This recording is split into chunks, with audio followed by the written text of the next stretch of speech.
Every morning at precisely 6:47 a.m., Sarah Chen would emerge from her modest two-story home on Maple Street, wearing the same faded jeans, weathered hiking boots, and a collection of oversized sweaters that had seen better days.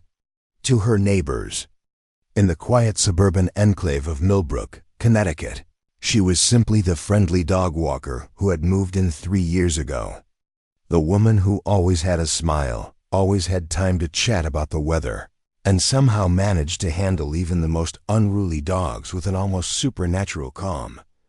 But Sarah Chen was harboring a secret that would have left her neighbors speechless. Beneath that unassuming exterior, behind those gentle brown eyes that crinkled when she laughed at Mrs. Henderson's stories about her mischievous golden retriever, lived someone who had operated in the shadows of America's most classified military operations. Sarah wasn't just any former soldier, she was Delta Force, one of the most elite and secretive special operations units in the world. Before we jump back in, tell us where you're tuning in from, and if this story touches you, make sure you're subscribed, because tomorrow I've saved something extra special for you. The transformation from Sergeant First Class Sarah Chen of the 1st Special Forces Operational Detachment Delta to the neighborhood's beloved dog walker hadn't happened overnight. It was a carefully constructed new identity, built from years of learning how to blend into civilian life after dedicating nearly 2 decades to operations that officially never existed.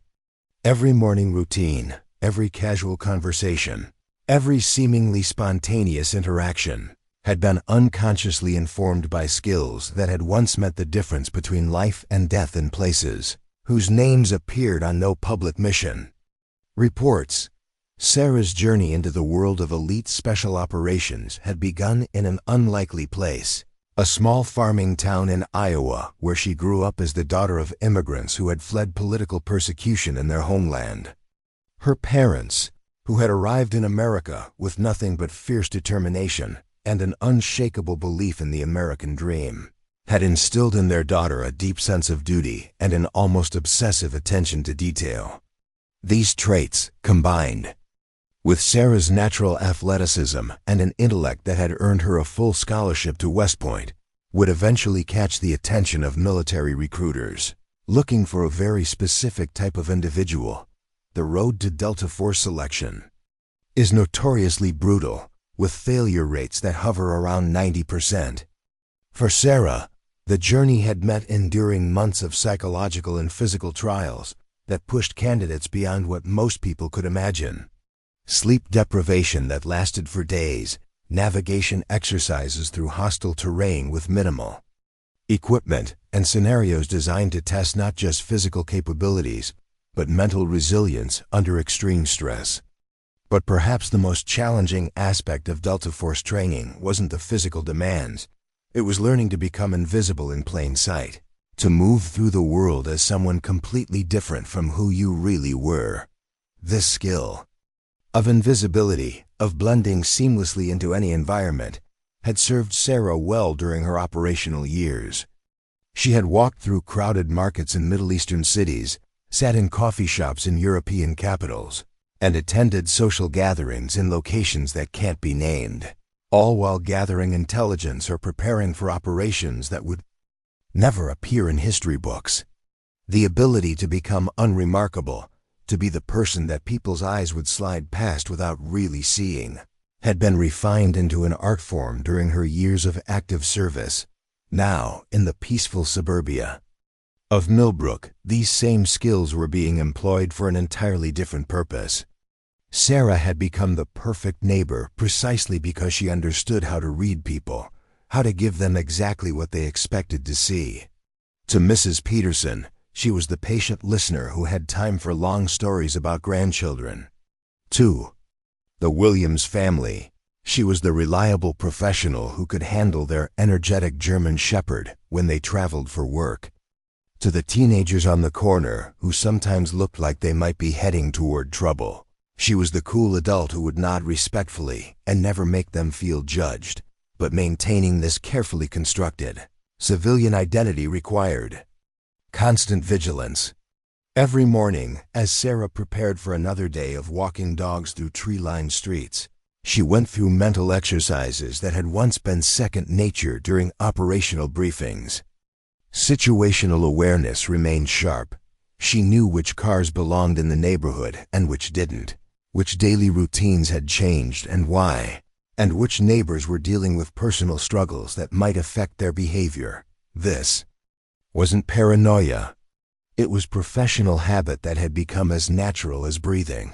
The irony wasn't lost on Sarah, that some of the same skills that had once made her invaluable in high-stakes international operations were now being used to provide comfort and care to beloved family pets. The patience required to sit motionless for hours during surveillance translated perfectly to working with anxious rescue dogs who needed time to trust. The ability to assess and adapt to rapidly changing tactical situations proved remarkably useful when dealing with the unpredictable dynamics of dog park politics. And the physical conditioning that had once been maintained for combat operations now served her well during long hiking expeditions with clients who owned energetic breeds. What her neighbors couldn't see, what they had no way of knowing, was that their friendly dog walker carried herself with the unconscious bearing of someone who had faced down dangers that most people only encountered in movies. The way she scanned parking lots wasn't casual observation, it was threat assessment. The reason she always seemed to know exactly where every dog in her care was located wasn't just professional attentiveness, it was tactical awareness. Applied to a peaceful civilian context, the dog walking business had been more than just a career choice for Sarah. It had been a stroke of strategic genius that even her former Delta Force commanders would have admired. In the world of special operations, the best cover stories are those that contain elements of truth, and Sarah's transition into professional pet care drew upon genuine skills and interests that made her performance completely authentic. During her years of active duty, Sarah had always been drawn to working with military working dogs. The intelligence, loyalty, and intuitive understanding that these animals brought to combat operations had fascinated her, and she had spent considerable time learning about canine behavior and training techniques. What started as professional interest had evolved into a genuine passion for understanding the complex psychological and emotional lives of dogs. This background knowledge, combined with her natural ability to remain calm under pressure, made her transition into civilian pet care both logical and surprisingly fulfilling. The business itself, Paws and Peace Pet Services, had been carefully designed to provide Sarah with exactly the kind of low-profile, flexible lifestyle that suited her needs as someone adapting to civilian life. Dog walking offered a perfect balance of routine and variety, regular enough to establish the normal patterns that helped her neighbors see her as a fixture in the community, but flexible enough to accommodate the occasional need for privacy or unexpected absences that might arise from her ongoing relationship with certain government agencies. Because while Sarah had officially left active duty, her connection to the intelligence community hadn't been completely severed. There were debriefings, consultations, and occasional requests for expertise that required her to maintain a certain level of operational security even in her civilian life. The dog walking business provided perfect cover for these continuing obligations. After all, who would suspect that the woman walking a pack of golden retrievers through Riverside Park was actually someone who might disappear for a few days to provide tactical consultation on matters of national security? The financial aspect of her new life had been carefully planned as well. Sarah's military pension, combined with the income from her dog-walking business and certain undisclosed compensation from her continuing government consultations, provided a comfortable but not conspicuous standard of living. She drove a reliable but unremarkable Honda CR-V, lived in a modest home that fit perfectly within the middle-class aesthetic of her neighborhood, and maintained spending patterns that would never draw attention from neighbors or, more importantly, from anyone who might be interested in tracking former Delta Force operatives. What made Sarah's cover particularly effective was the genuine care and expertise she brought to her work with animals. Her clients weren't just buying a service. They were receiving care from someone who understood animal behavior at a level that went far beyond basic training. Mrs. Chen had helped the Morrison family work through their rescue pit bull's severe anxiety issues, drawing upon knowledge of stress response and behavioral conditioning that she had acquired in contexts that had nothing to do with pet care, but everything to do with understanding how intelligent beings respond to trauma and uncertainty. The network of relationships Sarah had built within the dog walking community also provided an additional layer of cover and legitimacy. She was a regular attendee at professional development workshops for pet care providers, maintained certifications in canine first aid, and had built genuine friendships with other dog walkers and pet sitters throughout the region. These relationships weren't calculated manipulations. They were authentic connections that had grown naturally from shared professional interests and mutual respect. But perhaps the most remarkable aspect of Sarah's civilian transformation was how completely she had managed to separate her two worlds while still drawing upon the skills that had made her exceptional in her military career.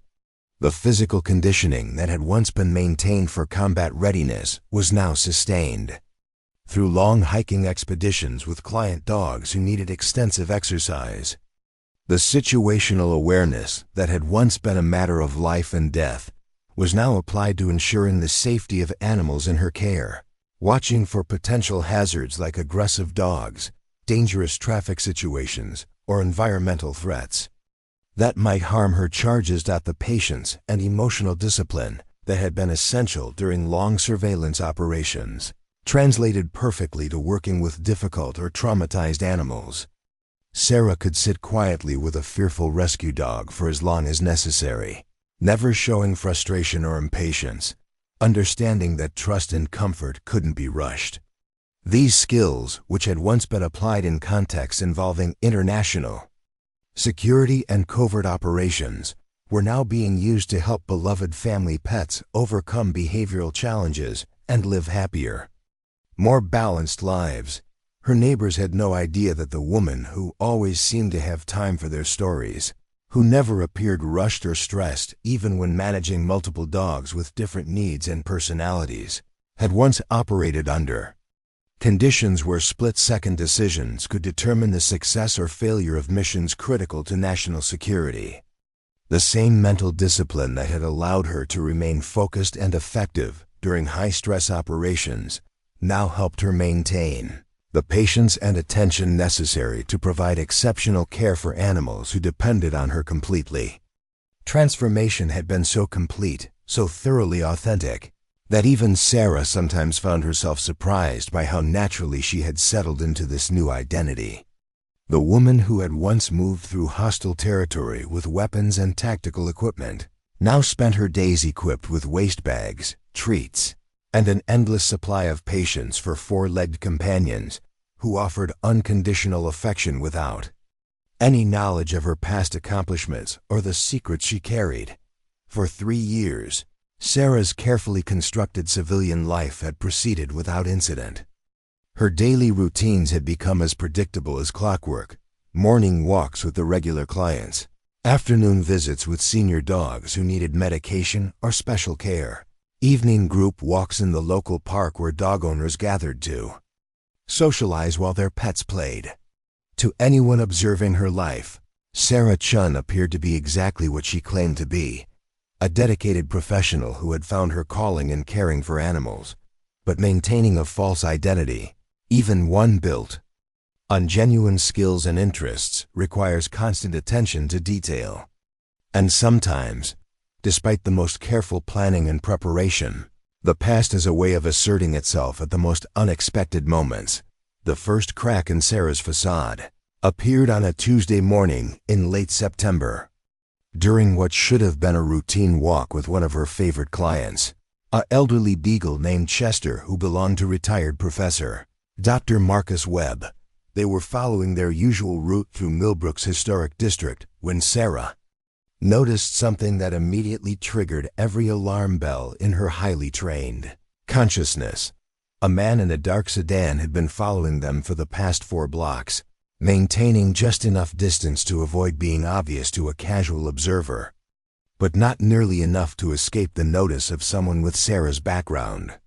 The vehicle's occupant was attempting to look natural, occasionally checking his phone, pretending to consult a GPS device, but his eyes kept returning to Sarah with the kind of focused attention that suggested professional interest rather than casual curiosity.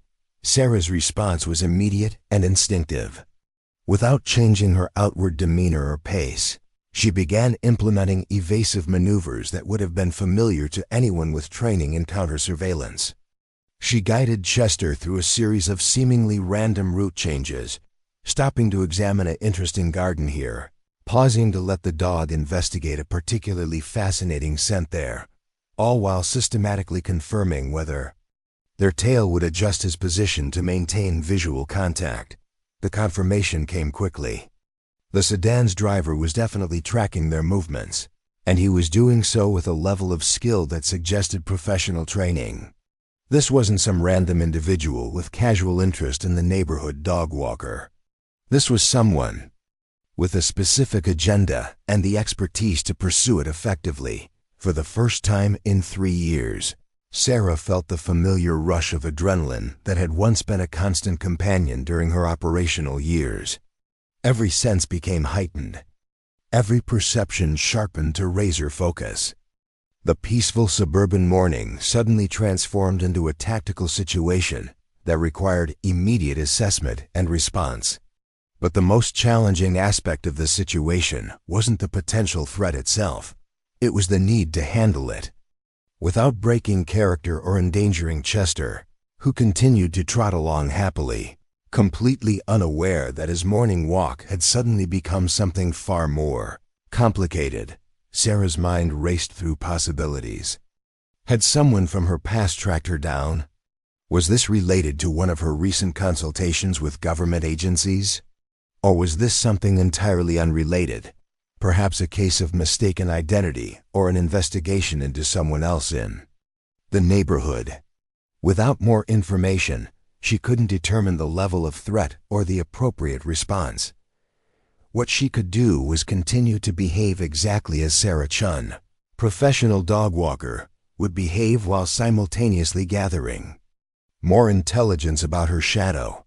She guided Chester toward the neighborhood coffee shop where she was a regular customer, knowing that the familiar environment would provide multiple exit routes and witnesses if the situation escalated, while also offering opportunities to observe her pursuer more closely. As they approached the coffee shop, Sarah caught a glimpse of the sedan's driver as he adjusted his position to maintain surveillance. The man appeared to be in his 40s, with the kind of physical conditioning and alert bearing that suggested military or law enforcement background. He was wearing civilian clothes, but they were too neat, too deliberately casual, in the way that screamed undercover professional to anyone with the training to recognize it. Inside the coffee shop, Sarah ordered her usual medium coffee, black, and a small cup of water for Chester, while using the shop's large windows to maintain observation of the street. The sedan had parked across the street, positioned to monitor the coffee shop's entrance. The driver appeared to be speaking on a radio or phone, presumably reporting her location to someone else. This development transformed the suspicious situation into something potentially more serious. If her pursuer was coordinating with others, then this wasn't a solo surveillance operation. This was organized, professional, and suggested resources and planning that went beyond casual investigation. Sarah's civilian life had just collided with her operational past in a way that threatened everything she had built over the past 3 years.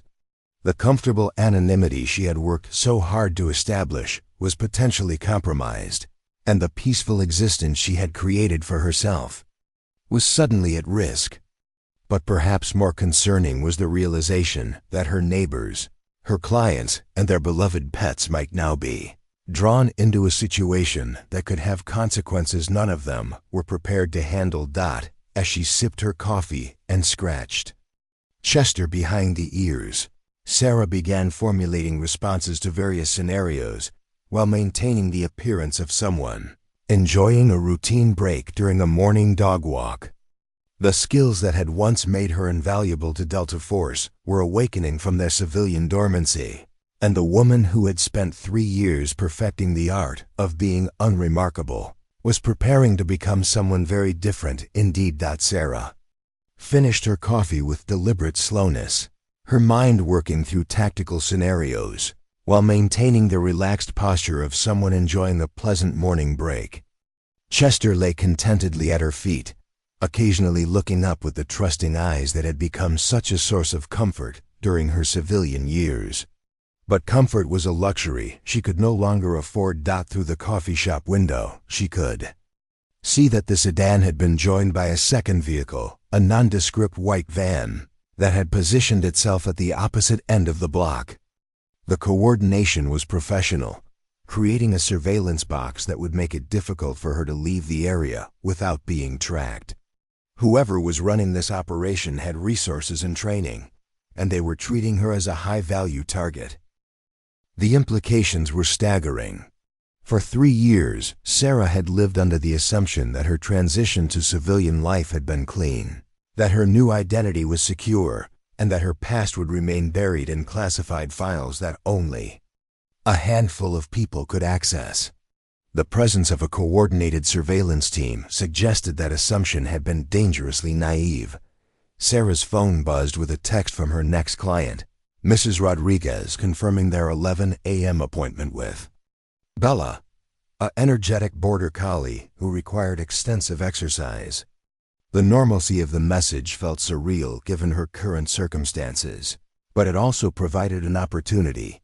Mrs. Rodriguez lived in a neighborhood with multiple access points and heavy residential traffic, perfect terrain for evasive maneuvers if the situation required them. But first, Sarah needed more information about who was tracking her and why. The professional side of her mind began cataloging options for turning the tables on her surveillance team. These skills, counter-surveillance, tactical reconnaissance, intelligence gathering, had been dormant for years, but they hadn't disappeared. They were simply waiting to be reactivated by someone who had once been among the best in the world at this particular type of warfare, preparing and narrating. This story took us a lot of time, so if you are enjoying it, subscribe to our channel. It means a lot to us. Now back to the story. Sarah rose from her table with the unhurried movements of someone preparing to continue their routine day. She clipped Chester's leash and headed toward the door, but instead of turning left toward their usual route, she turned right, a subtle deviation that would immediately test whether her surveillance team was actively tracking her movements or simply monitoring the coffee shop. The response was immediate. Through her peripheral vision, she could see movement in both vehicles as their occupants adjusted to her unexpected direction change. The sedan's engine started and the van began a slow drift that would allow it to parallel her new course. The confirmation was both troubling and oddly satisfying. Troubling, because it confirmed her worst fears about the security of her cover, but satisfying because it meant her operational instincts remained sharp. What followed was a carefully choreographed dance through the streets of Millbrook, with Sarah leading her unwitting surveillance team through a route that appeared random, but was actually designed to reveal information about their capabilities, intentions, and level of training. She guided Chester through a series of stops and starts, pausing to examine interesting plants, allowing the dog to investigate intriguing scents, stopping to chat with neighbors they encountered along the way. Each interaction served multiple purposes. The conversations with neighbors established witnesses who could later confirm her presence and behavior, while also providing opportunities to observe her surveillance team's reactions to unexpected delays. The seemingly casual plant examination allowed her to use storefront windows and car mirrors to study the faces and equipment of the people tracking her. and Chester's natural dog behaviors provided perfect cover for the subtle counter-surveillance techniques she was employing. During a particularly effective maneuver near the town's small public library, Sarah managed to get a clear look at the sedan's driver through a reflection in the library's large front windows. The man appeared to be in his mid-40s, with a short haircut and alert bearing that suggested military background. More concerning was the professional-grade communication equipment she could see mounted in his vehicle. This wasn't a solo operation or casual investigation, but the most revealing moment came when Sarah deliberately led Chester down a dead-end street that required anyone following them to either continue past the entrance or risk exposing themselves by stopping. The surveillance team chose to continue past, but not before she caught a glimpse of the van's license plate and noticed that both vehicles were equipped with tinted windows and additional antennas that suggested sophisticated communication capabilities. This level of equipment and coordination pointed to federal involvement, either law enforcement or intelligence agencies with significant resources. The question was whether this was related to her past Delta Force service, her occasional consultations with government agencies, or something else entirely. Each possibility carried different implications for her safety and for the security of the civilian life she had worked so hard to build. As Sarah and Chester emerged from the dead-end street and continued toward Mrs. Rodriguez's house, she found herself slipping back into patterns of thought and behavior that had been second nature during her operational years. Threat assessment became automatic, escape routes were continuously evaluated, and every person and vehicle in her environment was categorized as potential asset, neutral party, or threat. The transformation was both disturbing and oddly comforting. Disturbing because it represented the collapse of the peaceful civilian identity she had come to cherish, but comforting because it reminded her that beneath the facade of the friendly neighborhood dog walker lived someone with capabilities that few people could match.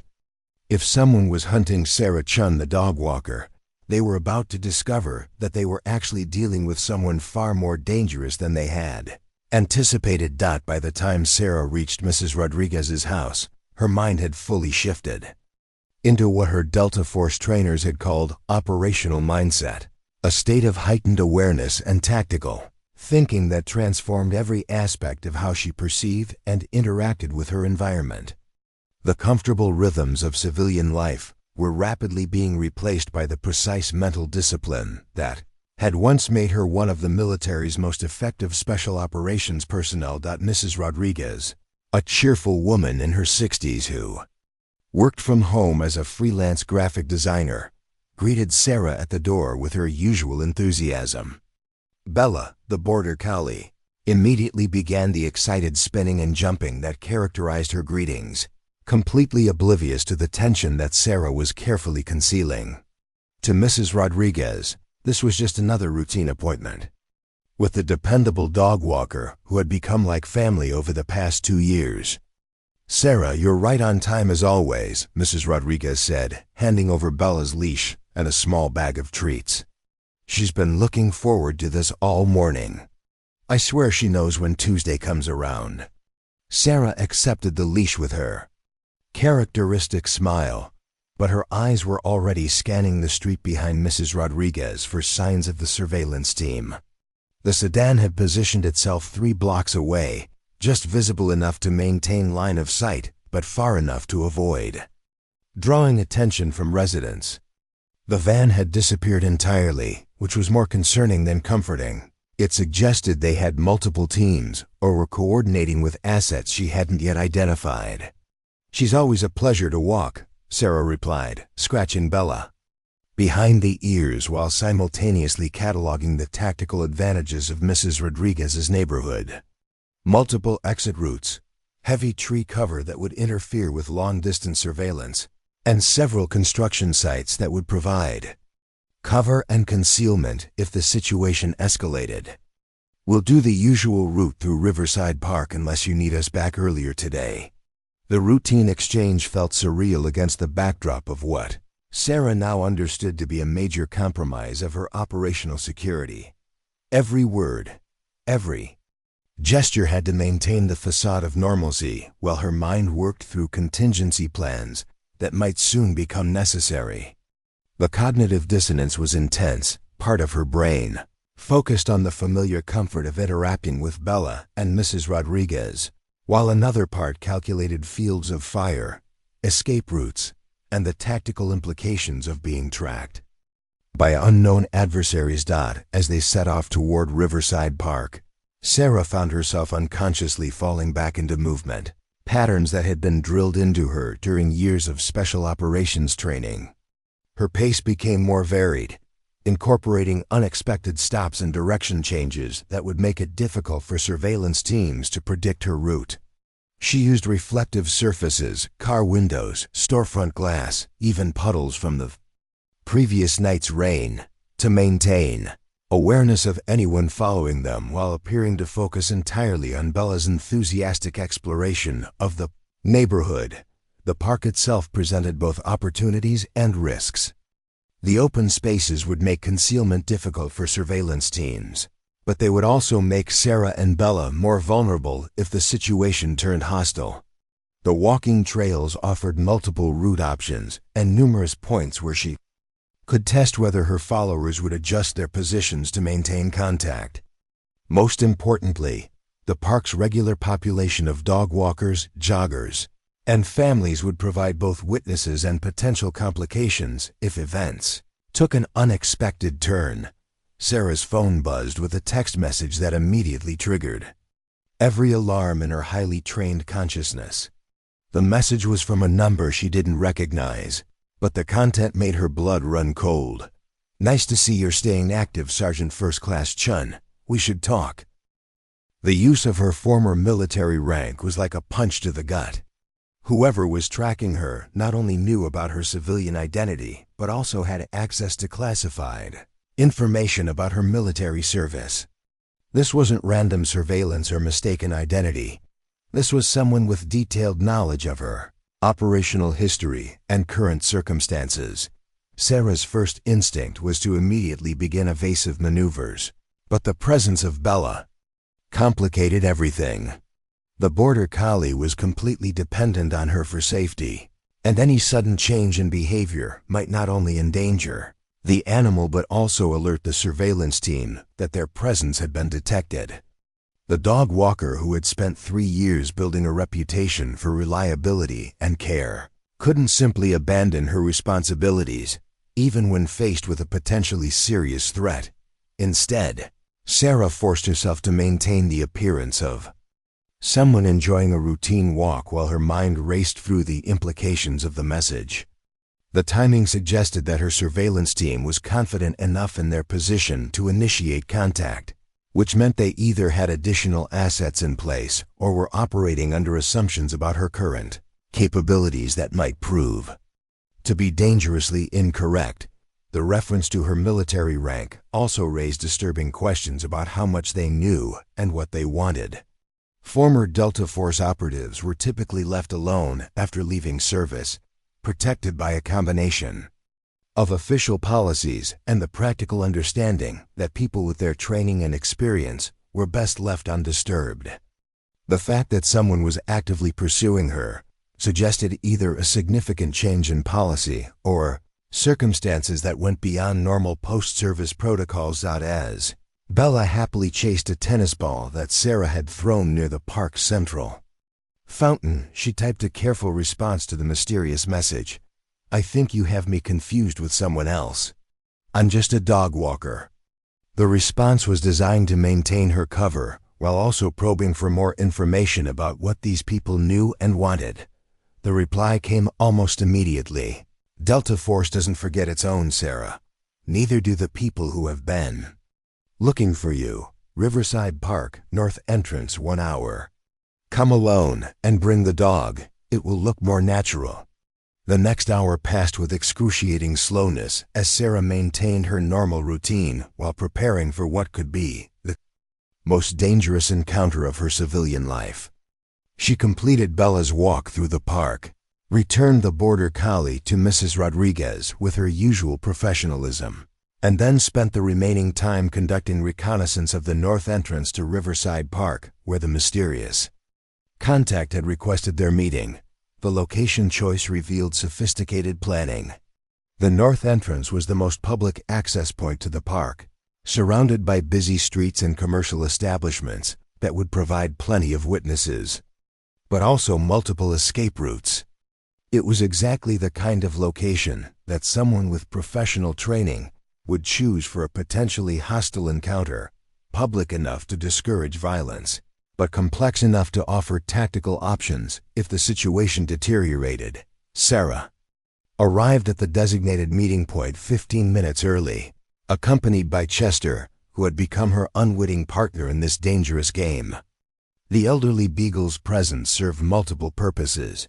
It maintained her cover as the neighborhood dog walker, provided a non-threatening appearance that might put potential adversaries at ease, and offered an early warning system since Chester's behavior would change if he sensed danger or unusual tension. The man who approached them at precisely the appointed time was not what Sarah had expected. Instead of the military bearing and obvious physical conditioning she had observed in her surveillance team, this individual appeared to be in his late 50s, with the slightly rumpled appearance of someone who worked behind a desk rather than in the field. He wore a simple gray suit that looked expensive but not flashy, and he carried himself with the quiet confidence of someone accustomed to authority, but not necessarily to physical confrontation. "Miss Chen," he said, extending his hand in greeting as if they were old friends meeting for coffee. "Thank you for agreeing to this conversation. I'm David Morrison, and I represent certain interests within the federal government that have been keeping track of your post-service activities." Sarah shook his hand while every instinct screamed warnings about the casual way he had used her real name in public. "I'm afraid you have me at a disadvantage, Mr. Morrison. I'm not sure what you think you know about me, but I'm just a dog walker trying to make a living." Morrison's smile was patient, but knowing. "Sarah, we both know that's not entirely true.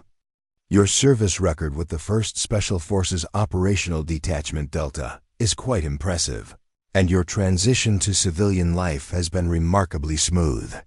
Perhaps too smooth for some people's comfort."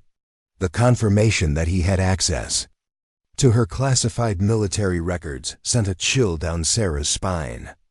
Delta Force service records were among the most protected documents in the military intelligence system, accessible only to individuals with the highest security clearances and specific operational need to know. Morrison's casual reference to her unit designation meant he was either very highly placed within the intelligence community or was working with people who were. "I'm not sure what you want from me," Sarah said, maintaining her cover while probing for information.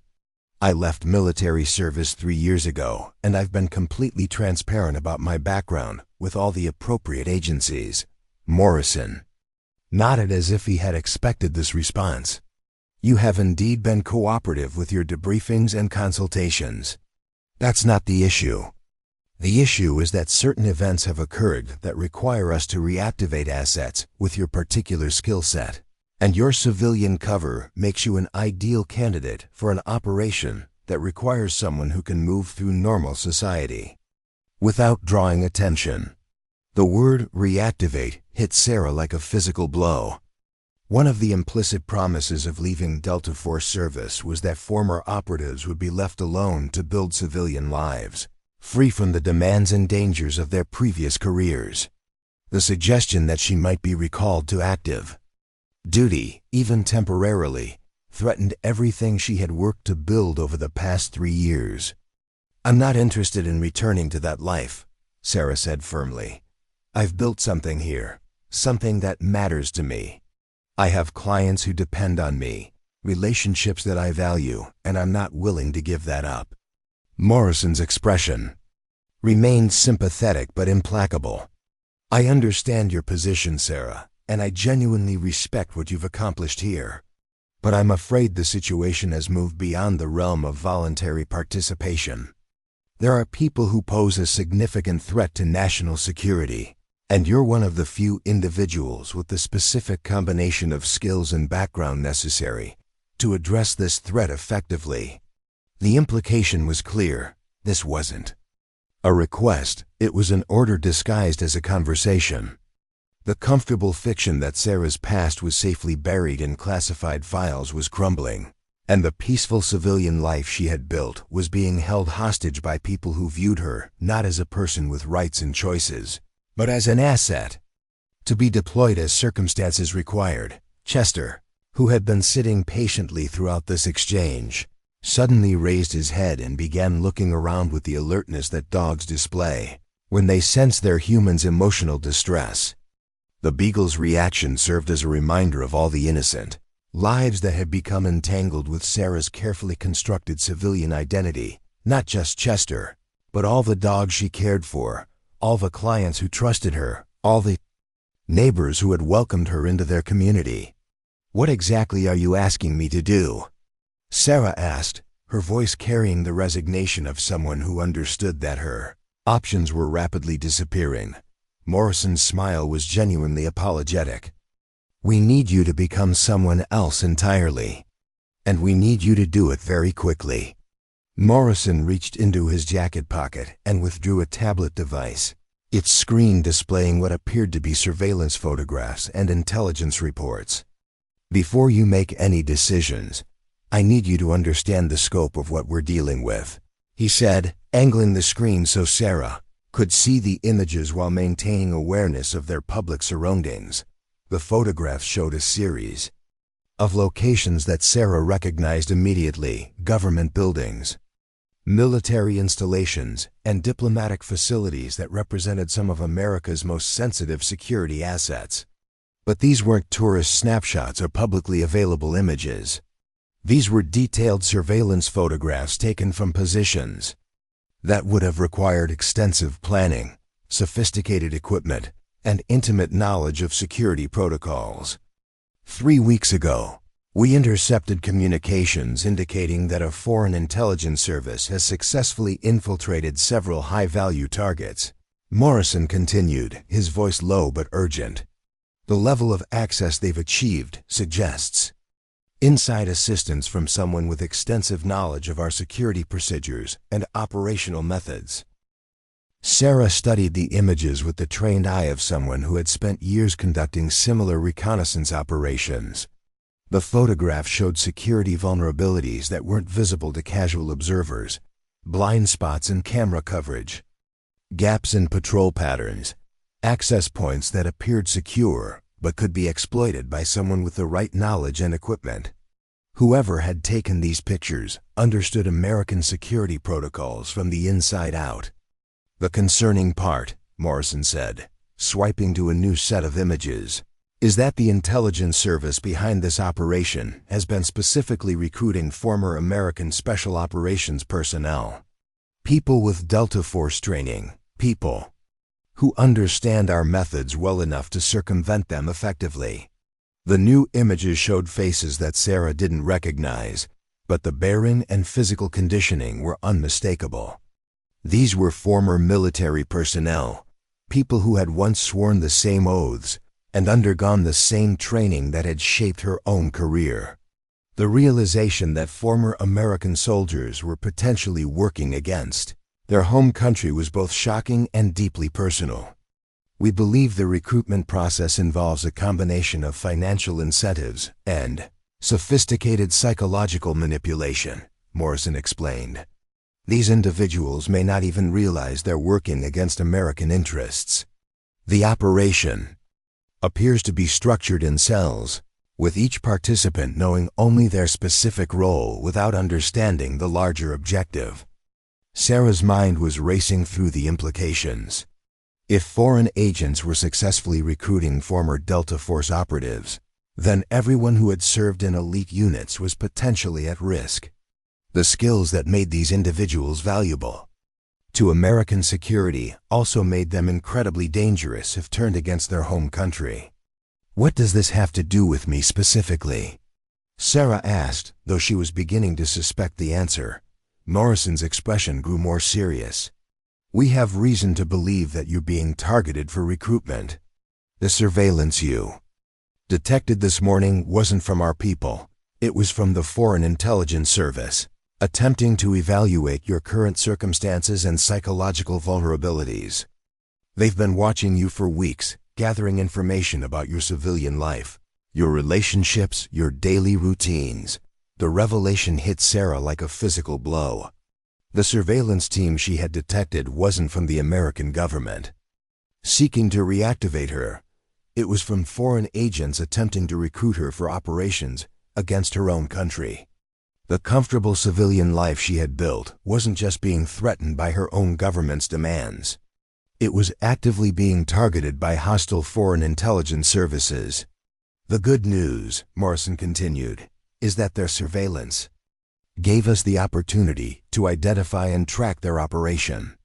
The bad news is that your cover is completely blown, and they're likely to escalate their recruitment efforts now that they know you're aware of their interest."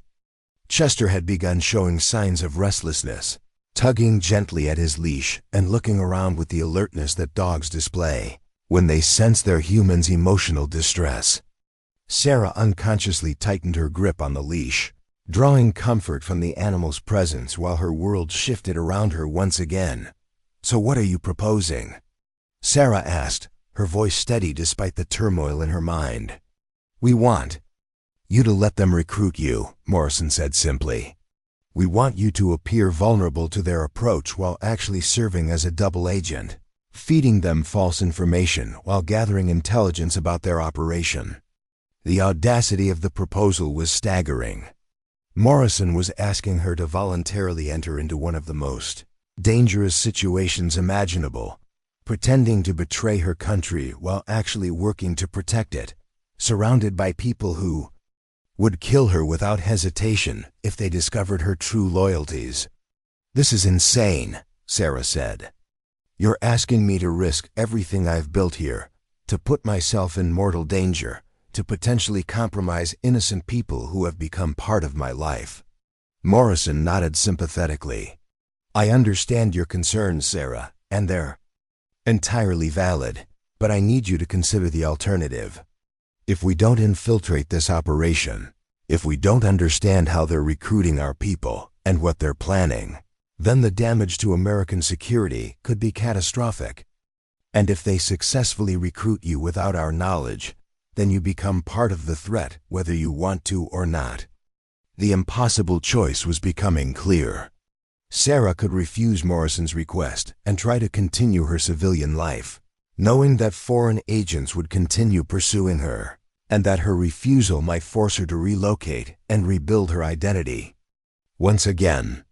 Or she could accept the mission, putting herself in extraordinary danger, but potentially protecting both her country and the civilian life she valued so highly. "How long would this operation last?" Sarah asked. "We don't know," Morrison admitted. "It depends on what we discover and how quickly we can roll up their network.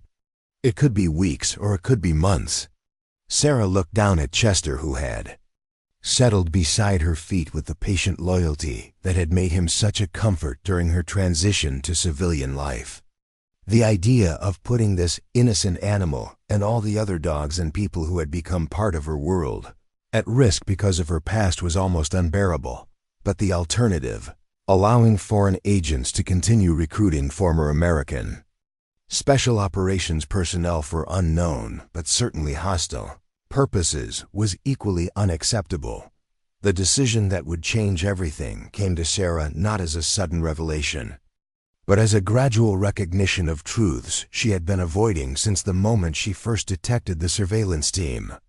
Her peaceful civilian life had always been built on a foundation that was more fragile than she had wanted to admit. The skills and experiences that had made her exceptional at Delta Force operations couldn't simply be erased by 3 years of walking dogs and building relationships with neighbors who knew nothing about her past. "If I agree to this," Sarah said carefully, "I need guarantees about the safety of people who have become part of my civilian life. My clients trust me with animals they love like family members. My neighbors see me as part of their community. I won't put them at risk because of choices I made in a previous life." Morrison's expression suggested he had expected this concern. "We can provide protection and monitoring for the people in your immediate circle. Your clients, your neighbors. Even the animals in your care can be kept under discreet surveillance to ensure their safety. But I need to be honest with you. Once this operation begins, there will be risks that we can't completely eliminate." The honesty was both refreshing and terrifying. Sarah had spent enough years in the intelligence world to recognize when someone was being straight with her. And Morrison's acknowledgement of the operation's inherent dangers suggested he respected her enough to treat her as a professional rather than trying to manipulate her with false assurances. "What would the timeline look like?" Sarah asked her, mind already beginning to shift into operational planning mode, despite her emotional reluctance to re-enter that world.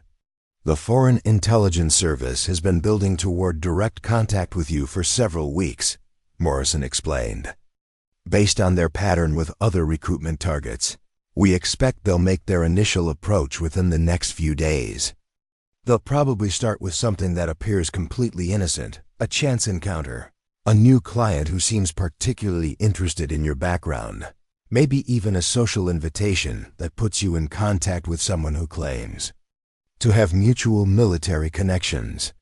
Sarah nodded, recognizing the sophisticated recruitment techniques Morrison was describing. Foreign intelligence services had perfected the art of making their initial approaches seem natural and coincidental, building trust gradually before revealing their true intentions. The process could take weeks or months, depending on how carefully they had studied their target's psychological profile. "The key to making this work," Morrison continued, "is that your acceptance of their recruitment has to appear genuine. They'll be watching for signs that you're acting under duress or working with American intelligence. Your motivation for agreeing to work with them has to be believable and consistent with what they think they know about your current circumstances." This was the most challenging aspect of the entire operation. Sarah would have to convincingly portray someone who was willing to betray her country, while actually remaining loyal to everything she had spent her military career protecting.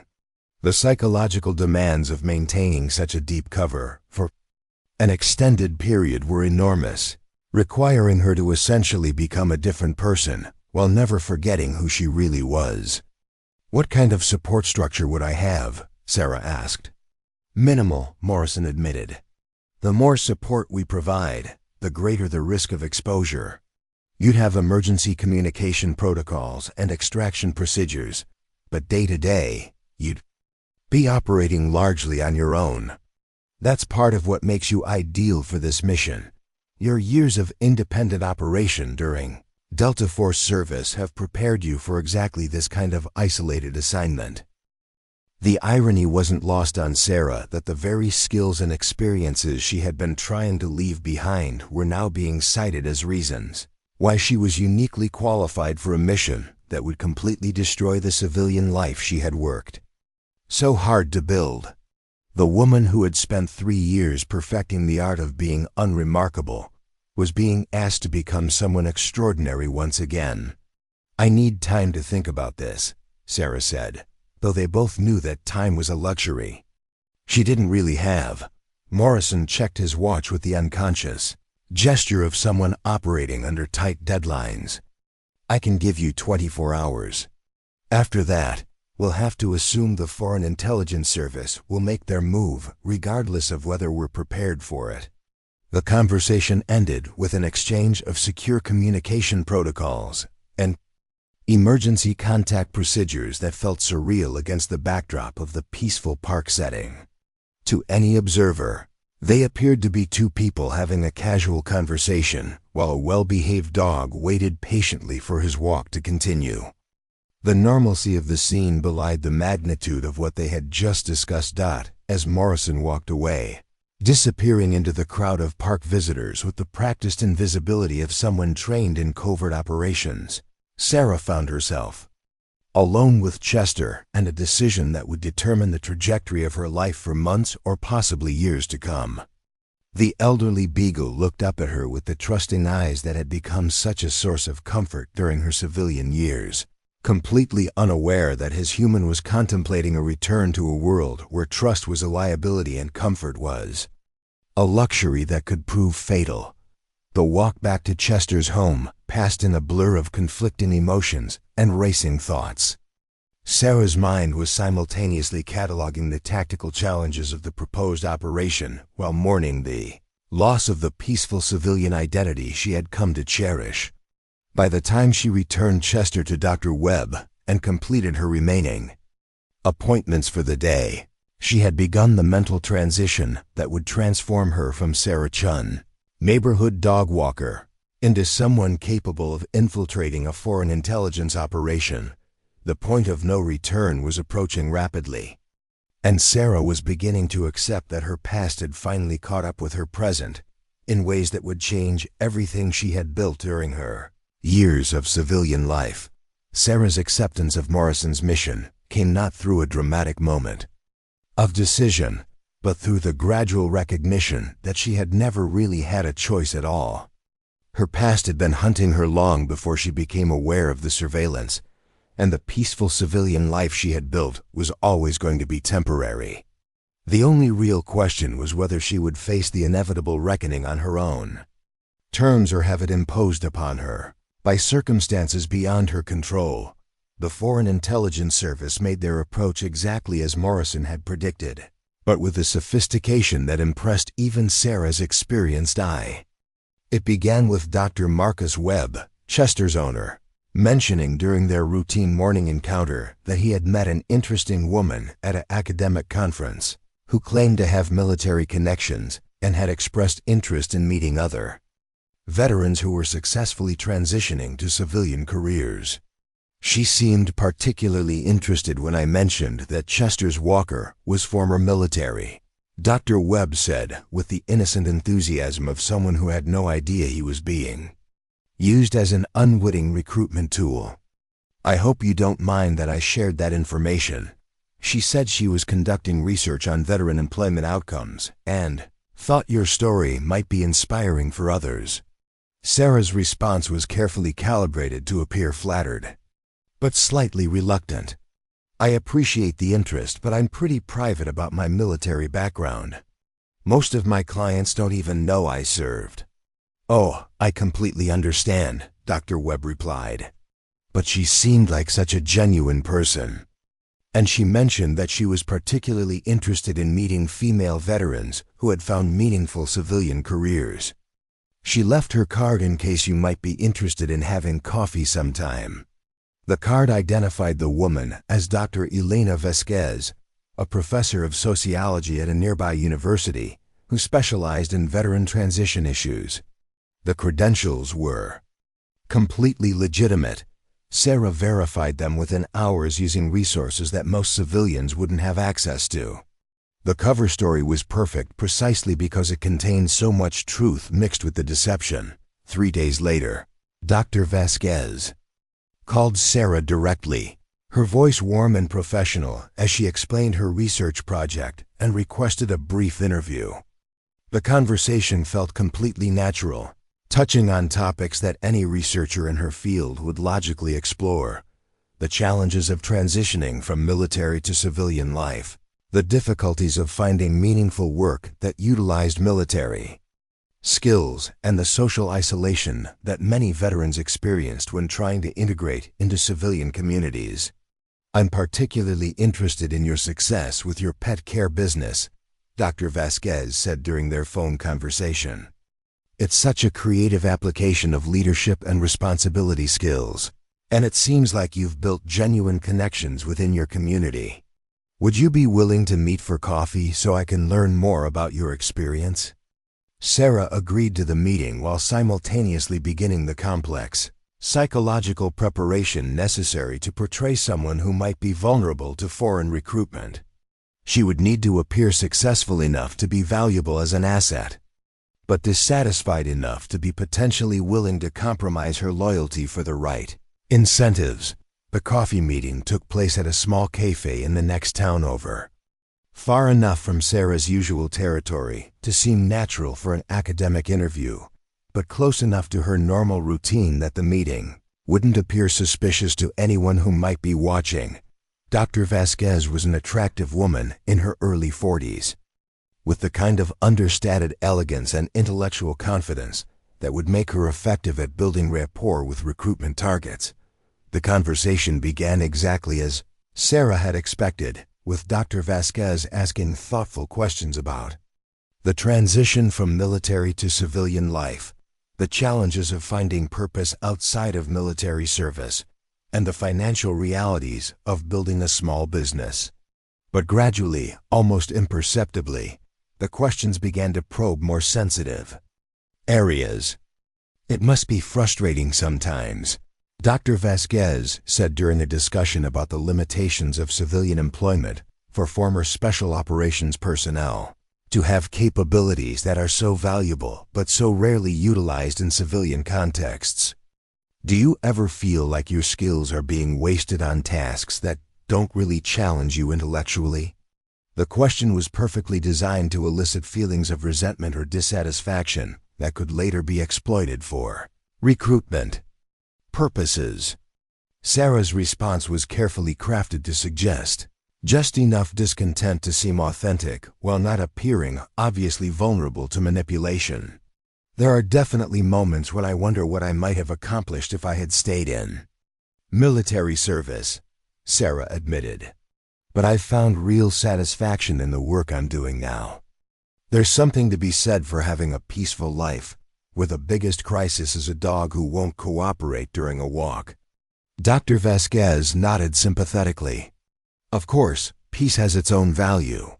But I imagine someone with your background occasionally misses the intellectual challenges and the sense of making a significant impact on important issues." Over the course of their 2-hour conversation, Dr. Vasquez skillfully mapped Sarah's psychological landscape, identifying potential pressure points and areas of vulnerability that could be exploited in future recruitment efforts. She probed for financial concerns, relationship issues, political dissatisfactions, and feelings of disconnection from her military identity, all standard recruitment assessment techniques executed with professional expertise. The meeting ended with Dr. Vasquez expressing genuine interest in including Sarah's story in her research and suggesting they meet again to continue their conversation. As they parted company, Sarah felt the familiar sensation of being evaluated and assessed by a professional intelligence operative, even though the entire encounter had been disguised as an academic interview. That evening, as Sarah completed her final dog-walking appointments of the day, she found herself fully committed to a deception that would test every skill she had acquired during her years of special operations service. The recruitment process had begun, and there was no turning back. The transformation from Sarah Chen, civilian dog walker, to Sarah Chen, potential intelligence asset, required a level of psychological preparation that went far beyond anything she had experienced during her Delta Force career. Previous operations had involved assuming temporary identities for specific missions with clear objectives and defined endpoints. This assignment demanded that she fundamentally alter her relationship with her own civilian life while maintaining the appearance of complete normalcy. The second meeting with Dr. Vasquez took place 2 weeks after their initial coffee encounter, this time at the professor's university office where the academic setting would provide additional legitimacy to their developing relationship. Sarah arrived carrying a small portfolio of photos and documents that Morrison's team had helped her prepare, materials that would support the cover story they were building together. "I've been thinking about our last conversation," Dr. Vasquez said as she reviewed the materials Sarah had brought, "and I'm impressed by how thoroughly you've rebuilt your life after military service. But I'm curious about something. Do you ever have contact with other people from your military background?" The question was clearly designed to assess Sarah's current connections to the intelligence community and determine whether she might be reporting their conversations to government handlers. Sarah's response had been carefully planned to suggest isolation from her former military colleagues while hinting at feelings of abandonment that could be exploited. "Not really," Sarah said with a carefully modulated tone of regret. "The nature of my military service was pretty specialized, and most of the people I worked with have moved on to other things. There's not much of a support network for people in my situation." Dr. Vasquez nodded with apparent sympathy. "That must be difficult. People with your level of training and experience represent a significant investment in human capital, and it seems wasteful that there aren't better systems for utilizing those capabilities in civilian contexts." Over the following weeks, Dr. Vasquez gradually introduced Sarah to a network of people who claimed to be conducting various forms of research into veteran issues, defense policy, and international security matters. Each new contact represented another layer in what Sarah now understood to be a sophisticated intelligence operation designed to identify and recruit former American military personnel with access to sensitive information or valuable skills. Recruitment process was a masterpiece of psychological manipulation, designed to make Sarah feel valued and intellectually challenged in ways that her civilian life supposedly couldn't provide. She was invited to participate in research consultations that involved analyzing hypothetical security scenarios, reviewing sanitized intelligence reports, and providing expert opinions on military tactics and procedures. Each session was structured to make Sarah feel like she was contributing to important academic work while gradually accustoming her to handling sensitive information and discussing classified topics. The progression was so subtle that someone without Sarah's training might not have recognized it as a systematic desensitization process designed to erode normal security consciousness. But perhaps the most insidious aspect of the recruitment process was how it began to affect Sarah's genuine civilian relationships. The time demands of maintaining her cover required her to cancel or reschedule appointments with regular clients, leading to concerned questions from people like Mrs. Rodriguez and Dr. Webb, who had grown accustomed to Sarah's reliability. "You seem distracted lately," Dr. Webb observed during one of their morning encounters with Chester. "Is everything all right? You're usually so focused when you're with the dogs." Sarah's response required a delicate balance between maintaining her civilian cover and explaining her recent absences. "I've been doing some consulting work related to my military background," she said, which was technically true even though it omitted the critical detail that the consulting was part of a counterintelligence operation. "It's been taking up more time than I expected." The strain of maintaining multiple deceptions simultaneously was beginning to take its toll. Sarah found herself constantly monitoring her own behavior, ensuring that her responses to Dr. Vasquez's probes appeared authentic while simultaneously gathering intelligence about the recruitment operation for Morrison's team. The cognitive demands of the assignment were enormous, requiring her to essentially perform multiple roles simultaneously without allowing any of them to compromise the others. The breakthrough came during her 6th meeting with Dr. Vasquez, when the professor finally moved beyond assessment and began making concrete offers. "I've been impressed by the quality of your insights during our research sessions," she said, sliding a sealed envelope across her desk. "There are people who would be very interested in having you provide more substantive consultation on security matters, and they're prepared to compensate you quite generously for your expertise." The envelope contained a consulting contract that offered payment rates far exceeding anything Sarah could earn through her dog-walking business, along with expense allowances and benefits that would significantly improve her financial circumstances. But more importantly, it contained language that would commit her to handling classified information and participating in activities that clearly violated her oath as a former military officer. As Sarah reviewed the contract terms, she realized that this moment represented the point of no return for the foreign intelligence operation. By accepting this offer, she would be crossing a line that would make her a legitimate target for American counterintelligence efforts if her true loyalties were discovered. The stakes had escalated beyond anything she had experienced during her military career. "This is a significant opportunity," Sarah said carefully, "but I need to understand exactly what would be expected of me." Dr. Vasquez's smile carried a new quality of confidence, as if she sensed that her recruitment effort was approaching success. "That's exactly the kind of thoughtful approach we value," she replied. "Why don't we arrange for you to meet some of the people who would be working with you directly?"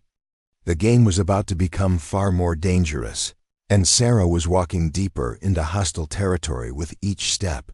The meeting with Dr. Vasquez's colleagues was arranged for the following Tuesday at an upscale restaurant in Hartford, 40 minutes from Sarah's usual territory. The location choice was strategically brilliant, public enough to appear legitimate, but far enough from her neighborhood to minimize the chance of encountering anyone who might recognize her. Sarah arrived early, using the extra time to conduct surveillance of the surrounding area and identify potential escape routes, a precaution that had become second nature during her years of operational service. The three individuals who joined Dr. Vasquez at dinner appeared to be exactly what they claimed to be: successful professionals with backgrounds in international business, academic research, and policy analysis. But Sarah's trained eye caught subtle details that revealed their true nature. The way they unconsciously positioned themselves to monitor the restaurant's entrances, their careful avoidance of topics that might reveal personal information, and the practiced ease with which they deflected questions about their own backgrounds. The man who introduced himself as Robert Chen, no relation, despite the shared surname, appeared to be the group's leader. He was well-dressed, articulate, and possessed the kind of casual confidence that came from operating at high levels of government or corporate hierarchies. His approach to Sarah was masterfully calibrated, combining professional respect with just enough personal warmth to suggest genuine interest in her as an individual rather than merely as a potential asset. "Dr. Vasquez has told us remarkable things about your background and insights," Robert said during the initial small talk phase of their dinner. "It's rare to find someone with your combination of practical experience and analytical capability. The perspective you could provide on current security challenges would be invaluable to our research initiatives." Sarah's response was carefully designed to appear flattered but slightly hesitant. "I appreciate the interest, but I want to be clear about my limitations. I've been out of military service for 3 years, and my knowledge of current operations and procedures is probably outdated." "Actually, that's part of what makes your perspective so valuable," interjected the woman who had introduced herself as Dr. Lisa Park, supposedly a specialist in defense policy analysis. "You have the institutional knowledge and training to understand how systems work, but you're far enough removed from active service to provide objective analysis without being constrained by current operational security concerns." The conversation that followed was a sophisticated intelligence assessment disguised as an academic discussion. Sarah found herself answering questions about military decision-making processes, the psychological profiles of special operations personnel, and the vulnerabilities inherent in American security protocols. Each question was framed as being related to legitimate research, but the specificity and focus revealed the true intelligence-gathering purpose beneath the academic facade. The most dangerous moment came when Robert began probing Sarah's current financial circumstances and personal satisfaction with her civilian career. "It must be challenging," he said with apparent sympathy, "to transition from work that had such significant global impact to a more local service-oriented business. Do you ever feel like your capabilities are being underutilized?" Sarah's answer required her to walk a psychological tightrope, expressing just enough dissatisfaction to appear vulnerable to recruitment, while not seeming desperate or obviously manipulable. "There are definitely aspects of military service that I miss," she admitted. The sense of working on problems that really mattered, the intellectual challenges, the feeling that what you were doing made a difference in the world. But I found satisfaction in my current work, even if it operates on a much smaller scale. What if there were opportunities to engage with those larger challenges again? Asked the third member of their group, a man who had introduced himself as David Kim and claimed to work for an international consulting firm. Hypothetically speaking, would you be interested in providing consultation on security matters if the compensation were appropriate and the work could be structured around your current civilian commitments? The question was the culmination of everything the evening had been building toward. Sarah understood that her response would determine whether the recruitment process continued, or whether these people would write her off as unsuitable for their purposes. Her answer needed to suggest interest while maintaining enough apparent reluctance to seem authentic. "I suppose it would depend on the specifics," Sarah said carefully. "The nature of the work, the time commitments involved, and whether it would conflict with my current business obligations.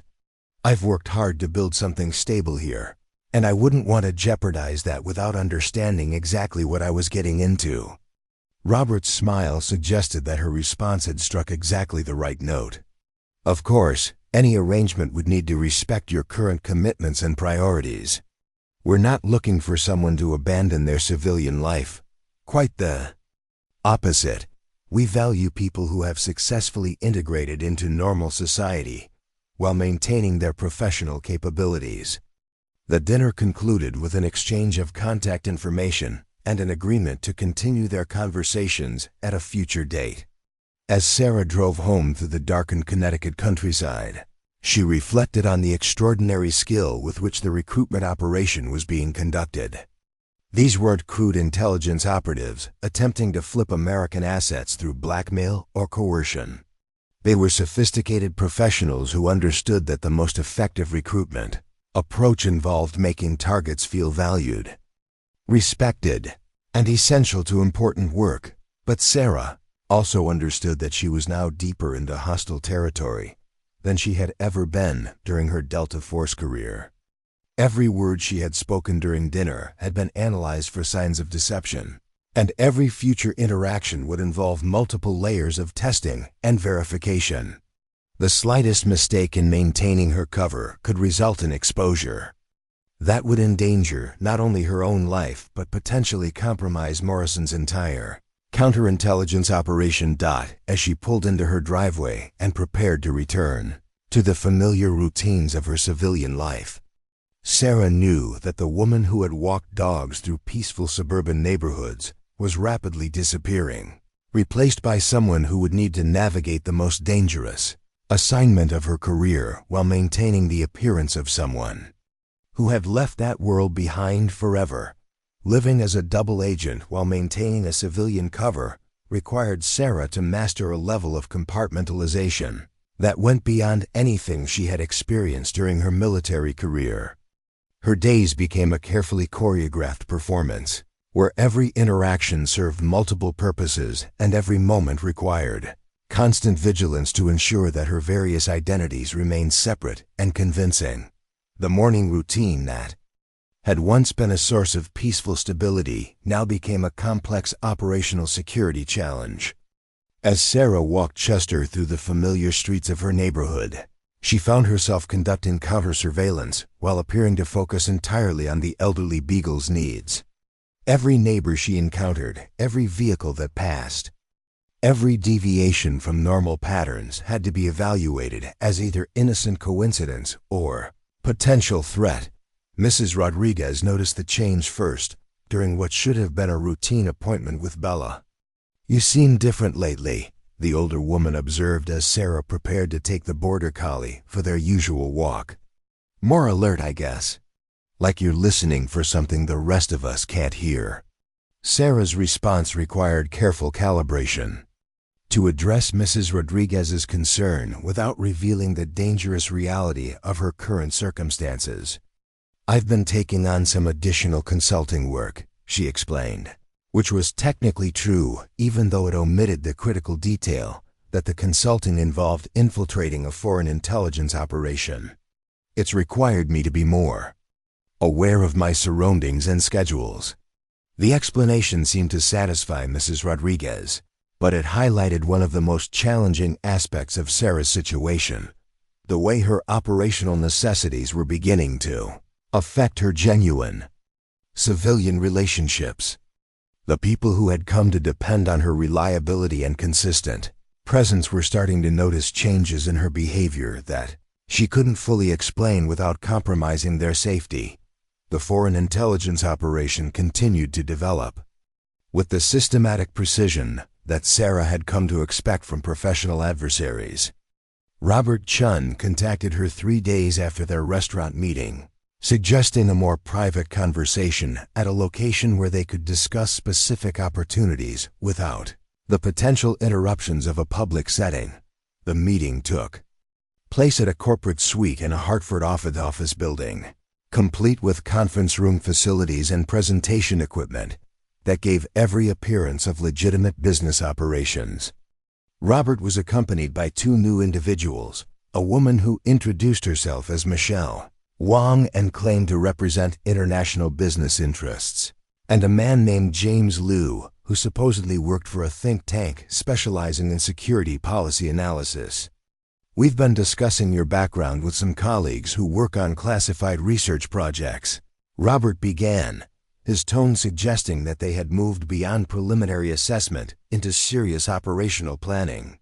"There are opportunities for someone with your specific experience to provide consultation on matters that would be both intellectually challenging and financially rewarding."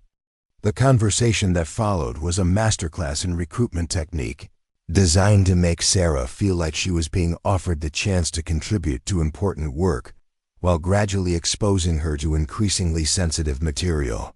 Michelle presented her with a series of hypothetical scenarios involving security vulnerabilities at government facilities, asking for Sarah's professional assessment of how such weaknesses might be exploited. The scenarios were clearly based on real intelligence, drawn from surveillance and reconnaissance that the foreign operation had conducted at actual American facilities. Sarah found herself providing analysis that could potentially be used to plan attacks or infiltration operations against her own country's installations, even though her responses were carefully designed to include subtle inaccuracies that would render them useless for actual operational planning. "Your insights are exactly what we were hoping for," James said after Sarah had completed her analysis of the 3rd scenario. "You understand both the theoretical vulnerabilities and the practical realities of implementing security measures. That combination is rare and extremely valuable." The flattery was accompanied by increasingly specific questions about Sarah's current circumstances and potential availability for more extensive consultation work. They probed her financial situation, her personal relationships, and her emotional satisfaction with civilian life, clearly building a psychological profile that would inform their approach to fully recruiting her as an active asset.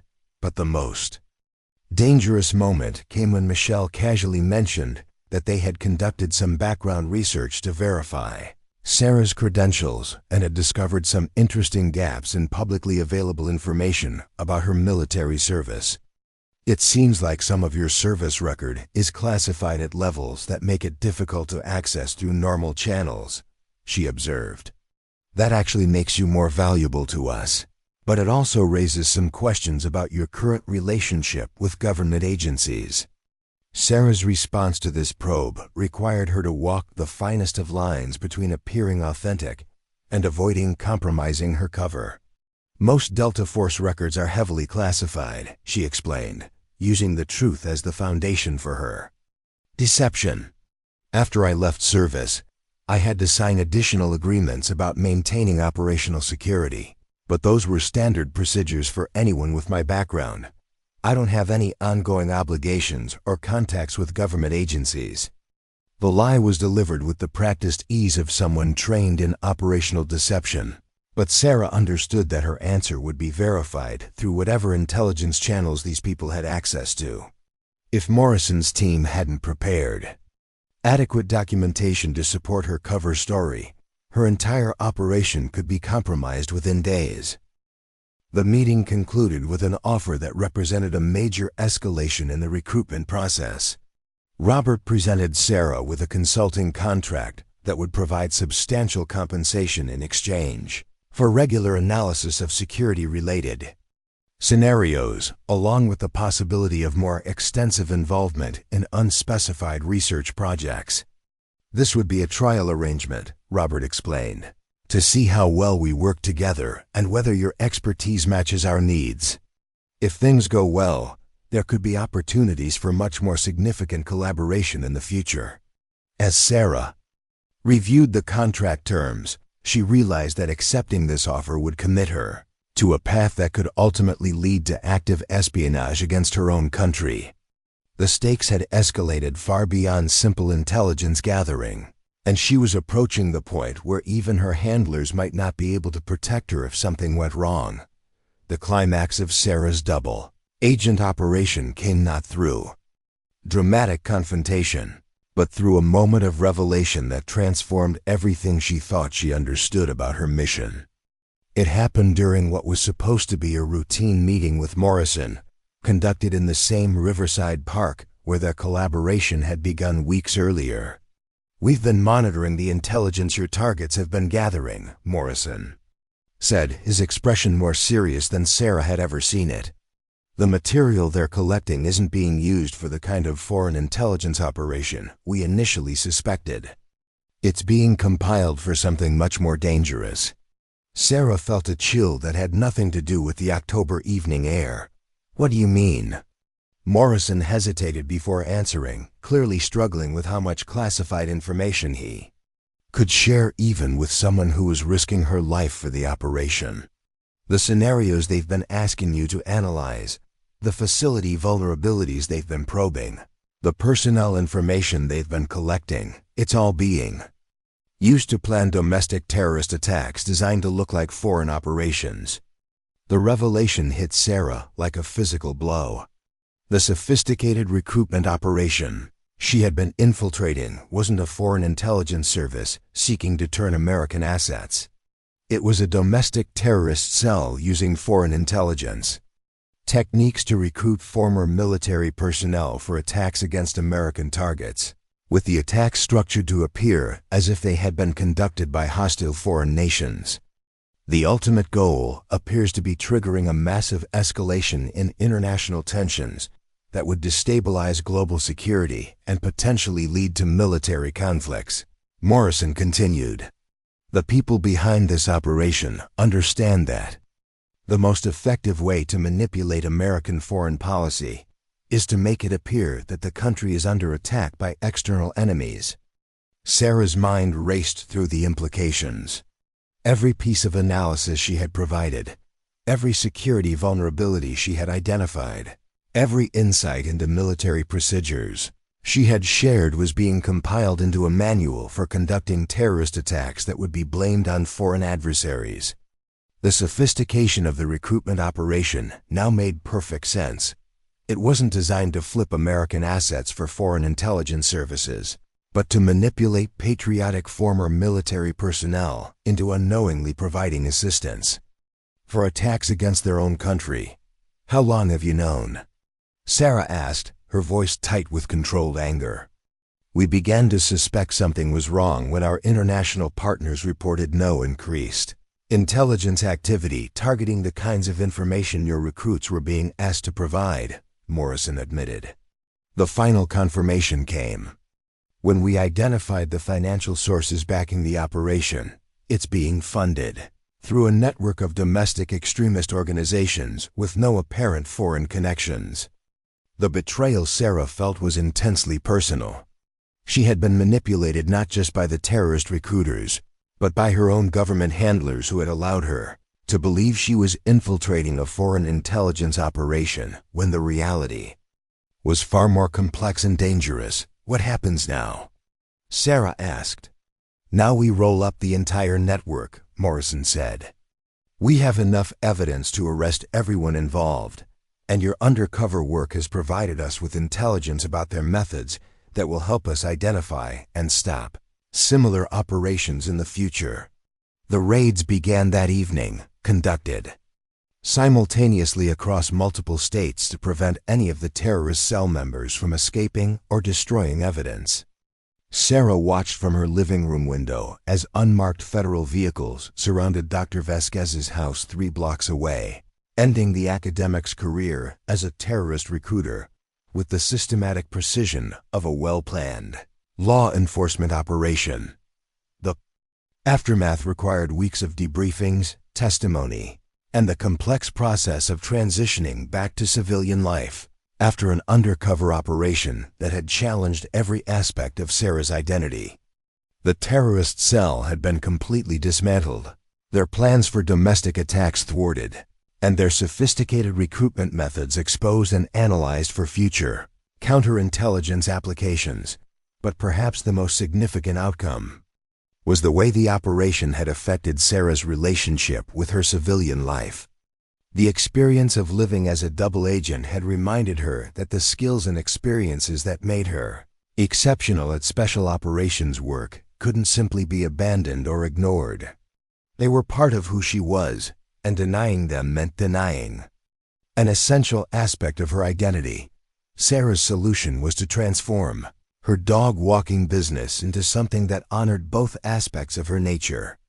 She expanded Paws and Peace Pet Services to include specialized training for therapy dogs and service animals, drawing upon her understanding of discipline, loyalty, and the deep bonds that could develop between humans and animals who work together toward common goals. The work provided intellectual challenges that engaged her strategic thinking while serving a genuinely meaningful civilian purpose. Military veterans dealing with PTSD found comfort in working with therapy dogs that Sarah had trained. Disabled individuals gained independence through service animals whose capabilities Sarah had developed using modified versions of techniques she had learned during her years working with military working dogs. 6 months after the terrorist cell had been dismantled, Sarah stood in the same riverside park where her double agent adventure had begun, watching Chester play with a young German shepherd. She was training as a service dog for a veteran who had lost his sight during overseas deployment. The continuity between her military service and her civilian life had been restored, not through returning to her old career, but through finding ways to serve her country and community that honored both her past and her present. The woman who had once been among America's most elite special operations personnel had found peace not by abandoning her exceptional capabilities, but by applying them in service of healing and hope. And in the quiet suburbs of Millbrook, Connecticut, the neighbors who had always seen Sarah Chen as their reliable, caring dog walker remained completely unaware that they were living next to someone who had helped prevent terrorist attacks while never missing a single scheduled walk with their beloved pets. Up next, you've got 2 more standout stories right on your screen. If this one hit the mark, you won't want to pass these up. Just click and check them out. And don't forget to subscribe and turn on the notification bell so you don't miss any upload from us.